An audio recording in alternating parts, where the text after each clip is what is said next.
as multi-frequency machines gets more and more numerous in the wild, boys, you gotta be thinking, okay?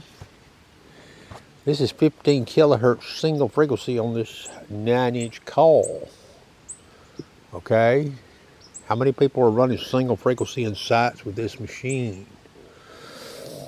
All right, this could be an ultra shallow setup, okay? Now this is 15 kilohertz. You see that meter? I'll show you what's down there. You see that gold ring there, right?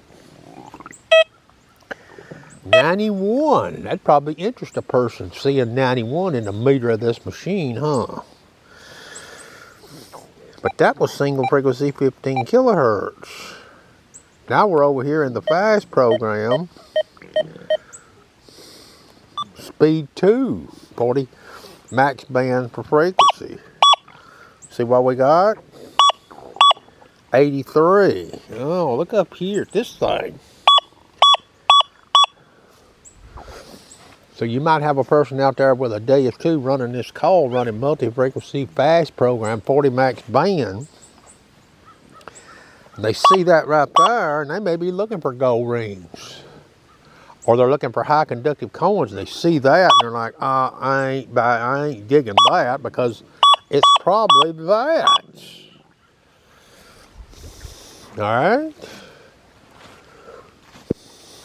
Let me turn this camera off. All right. HF2 calls back on here, still version 3.01. Now you're out in the field with this machine. Same deal. You sweep over that. 29 kilohertz, channel 0. That's the lowest multi-frequency I can run on this machine, okay? You see what I got? See that thing up there? So you want to get cute with this machine and you're like, oh, I've got that. Oh, that's a damn twist cap. Or maybe a zinc penny or some bullshit. And you're like, oh, I'll just press on with pride. I'm going to encourage folks using this call right here. All right.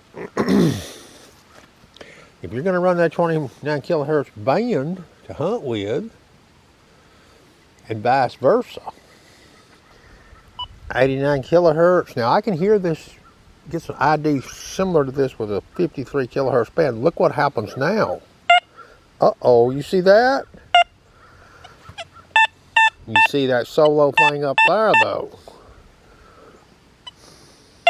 70. 85 in the 29 kilohertz multi-frequency band. One push of a button right there. You sweep that, and you're already right over it. You've done swept it. Just hit that button, boom. You see that. This could be very shallow. Okay? It could be a silver ring down there too, by the way. You could get a twofer here. You might dig a silver ring and a damn gold ring. How about that shit? You see that? So that quarter and that gold ring bow may live a while in a site with a person using a 9-inch coil on a Deus 2, running 40 max frequency band multi-frequency. Like I said, I'm not brought a silver ring out here, but you could have a twofer right there, gold ring and a silver ring in the same hole. It might not even be a hole. You might be able to detect that with your pinpointer before you start digging.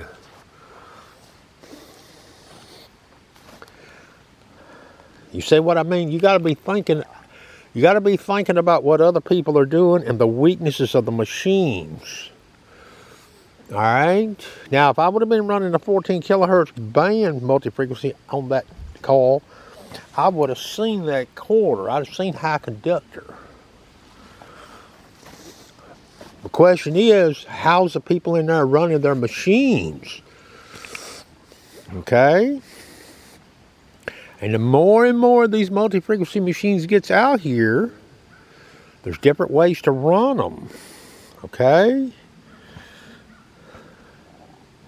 I'm going to talk a little bit, probably do a detection talk today. I'm going to talk about something. All right, another little test here. Pay attention to this because this is interesting, okay? It may not be what you would think, thinking this, okay? All these programs here I'm going to show, I'm just going to show the 29 kilohertz sensitive program, channel 0, 89 kilohertz channel 6 mono program. And we may turn this frequency up on this thing. Speed 4. And the 89 kilohertz multi-frequency band is speed 4. Now I may turn this single frequency up on this machine. Now this mono program is in full tones with the same offset as these other two programs. The sharpshooter's advice using this coil in areas where there's a chance of a gold ring, but now this could apply to a relic and even a low conductive coin. All right. High conductor reading signals, when you come over them with this machine, if you're running 29 kilohertz or the 53 kilohertz maybe, you need to check them, check those targets with some faster speed. Okay, here's 29 kilohertz, speed 2.5. You see that smashed can down there? You see that gold ring? They're not that far apart. That can is all over that ring underneath it there, okay? So this is below target plane masking. This doesn't get showed a lot, okay, with people doing videos. It's for real. Okay, and remember, that can is an undesirable target that a lot of people can pick up on a metal detector. Meaning they won't dig it. Question is though, will they hear that gold ring? Well, let's see. 29 kilohertz. So I've got high ID in that window there. 85, 86. All right. 89 kilohertz. Now this is speed 4. Channel 6. You notice that target behaves different, and I've lost ID. Listen. You hear that? I'm going back to the 29 kilohertz band. Listen. That sounds clean, don't it? Compared to that.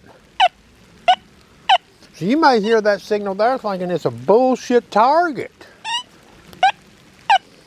All right, I'm going to stay here in this spot. I'm transitioning to 88.3 kilohertz. Watch what happens here. Clean as a whistle, and look at that ID. That reads as high as the 29 kilohertz band did. Channel 0. You see that?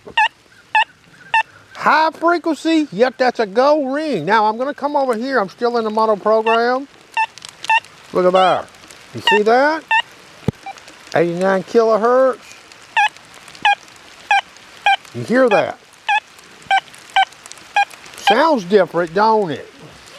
That's going to conclude the video.